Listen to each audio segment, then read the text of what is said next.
From the moment they first met, it seemed as if destiny had placed them in each other's path. Emma and Claire were just children then, running barefoot through fields that stretched endlessly beyond their small town. Their laughter rang louder than the church bells, their hands often clasped as if afraid the world might try to pull them apart. Even as little girls, they felt different. While other children spoke about future husbands or dreamed of fairy tale weddings, Emma and Claire built their own universe. They created secret codes in their notebooks, exchanged looks that held entire conversations, and spent hours sitting under the old oak tree, whispering about dreams, too fragile to share with anyone else. It was under that tree that Claire first said, "Do you ever feel like we're not like the others?" Her voice trembled, though she tried to hide it behind a smile. Emma nodded, her heart pounding with recognition. She didn't have the words yet, but she knew. They were bound by something deeper than simple friendship.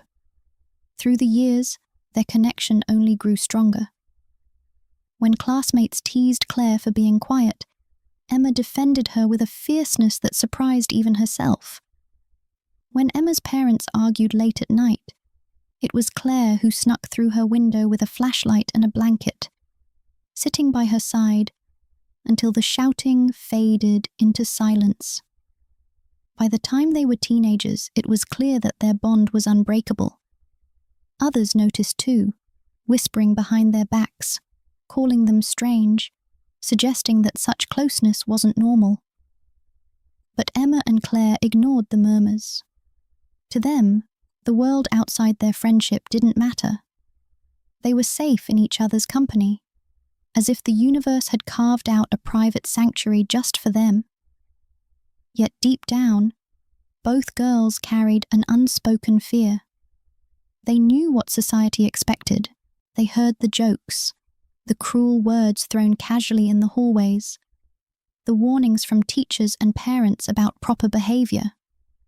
And so, they kept their feelings locked away, pretending their closeness was nothing more than friendship.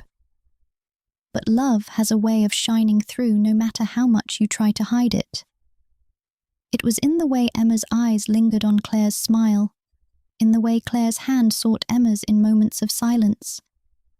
They didn't dare name it, but in their hearts they already knew. This was not just friendship. This was the beginning of something they would carry for the rest of their lives. By the time Emma and Claire reached their late teens, the line between friendship and something deeper blurred into invisibility. What had once been innocent gestures, hands brushing together, stolen glances across a room, now carried a weight neither of them could deny. Every moment was charged, every silence louder than words. On warm summer nights, they lay side by side in the grass, gazing at constellations that seemed to mirror the patterns of their lives. Two stars burning brightly, always close, yet always threatened by the vast darkness around them. Emma would turn her head and watch Claire's face lit by moonlight, her chest tightening with emotions she had no name for.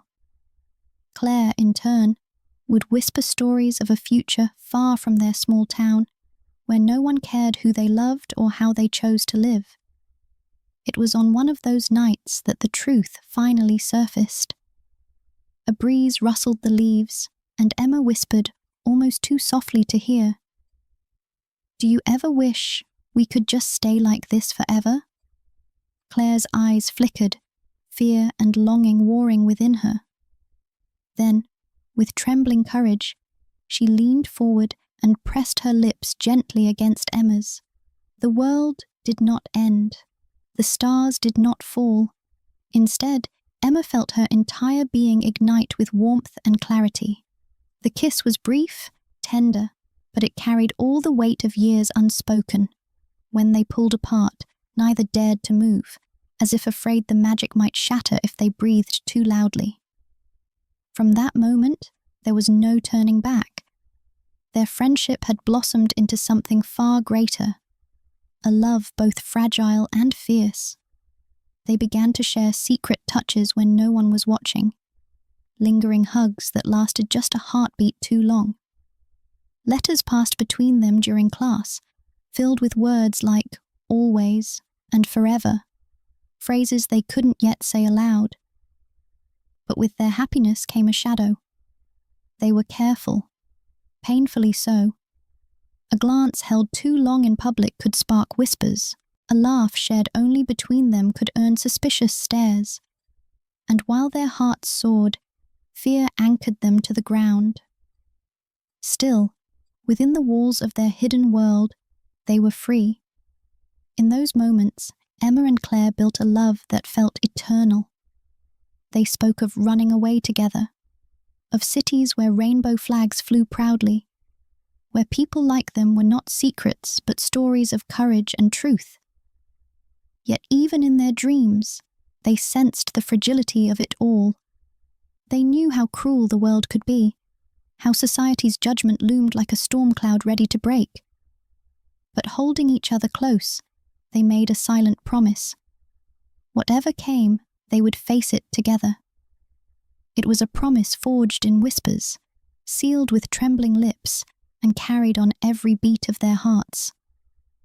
A love born in childhood had finally found its voice, and though they did not know it yet, time itself was already waiting to test the strength of that promise. Whispers began to follow them like shadows. At first, it was only fleeting glances from neighbors, the kind that lingered too long and carried silent questions. But soon the whispers grew louder. A teacher's raised brow when Emma and Claire walked too closely together. A classmate's cruel laugh when their hands brushed. Parents muttering about strange behavior, reminding them that girls were supposed to dream of husbands, not of each other.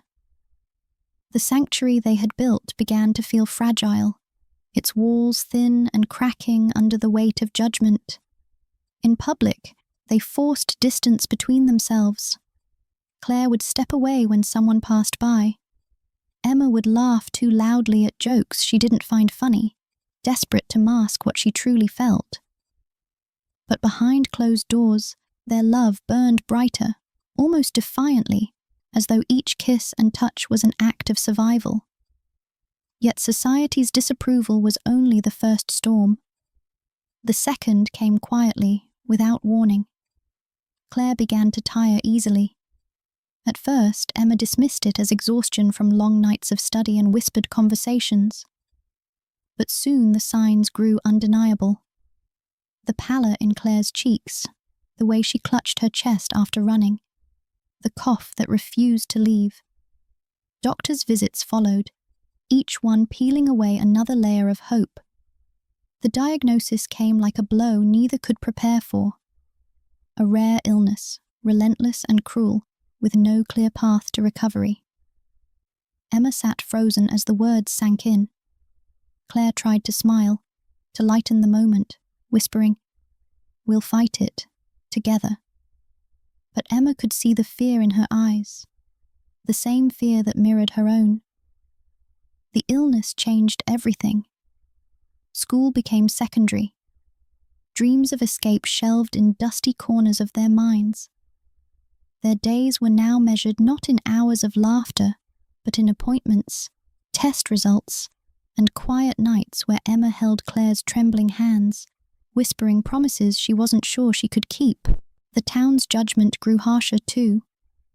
People whispered even more, suggesting that their closeness was unnatural, blaming Emma for leading Claire astray. Some even said illness was punishment, cruel words that made Emma's blood boil. But she swallowed her anger, saving her strength for Claire. Through it all, their love only deepened. Emma became Claire's anchor, steady and unwavering, even as the world seemed determined to tear them apart. She learned how fragile life could be, how love was not measured by years, but by the depth of each moment shared. At night, when Claire's breathing grew shallow, and the fear of losing her pressed heavily against Emma's chest, she would whisper, "Even Even if the world turns its back on us, I'll never let go. You are my life, Claire. For as long as I have breath, you are my forever. And Claire, weak but radiant, would smile and press her lips softly to Emma's. Then forever is ours, she would whisper. But time was no longer their ally. Every sunrise felt like both a gift and a countdown. They were learning, painfully, that love, even one destined to last a lifetime, could be trapped within the boundaries of a life cut too short. Winter came, harsh and unforgiving, as if the world itself conspired to test their fragile happiness. Claire grew weaker with every passing week. The girl who once raced Emma across fields now struggled to climb a single flight of stairs. Hospital visits became routine, each one chipping away at the illusion of normal life. Emma stayed by her side through it all. She learned how to read the subtle changes in Claire's breathing, how to soothe her when the pain became unbearable, how to smile even when her own heart was breaking. Friends drifted away, neighbors turned their backs, but Emma remained. Their love, once hidden in shadows, became an act of quiet defiance. One night, as snow fell silently outside the hospital window, Claire turned to Emma with eyes that seemed to hold both exhaustion and eternity. "Promise me something," she whispered, her voice so faint Emma had to lean close.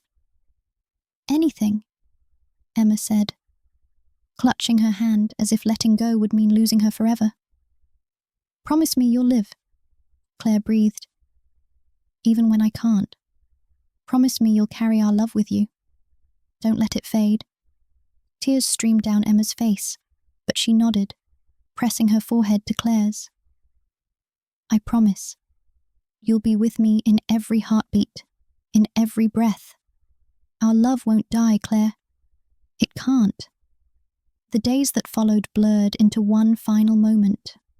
The moment when Claire, surrounded by silence and love, took her last breath with Emma's hand in hers.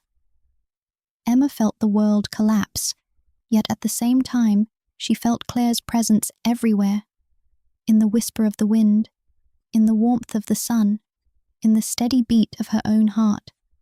The funeral was small.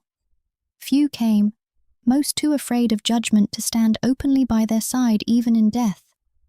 But Emma didn't care. She stood tall, her grief raw, but her love unshaken.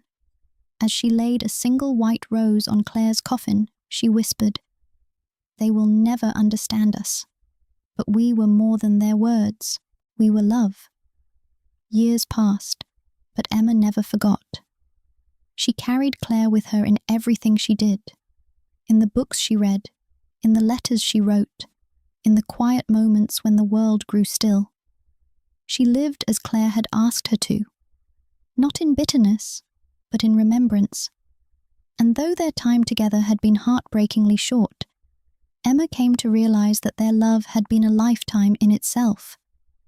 Every laugh, every kiss, every whispered promise under the stars, it was enough to fill an eternity. To those who judged, their story was a scandal. To the world, it was barely a whisper. But to Emma, it was everything. A love that burned brightly, even as it was cut short. A love that proved that true connection is not measured in years lived, but in hearts touched. And so Emma kept her promise. She lived, carrying Claire's memory like a flame that would never extinguish. And when she closed her eyes at night, she could still feel Claire beside her, whispering, "Forever is ours,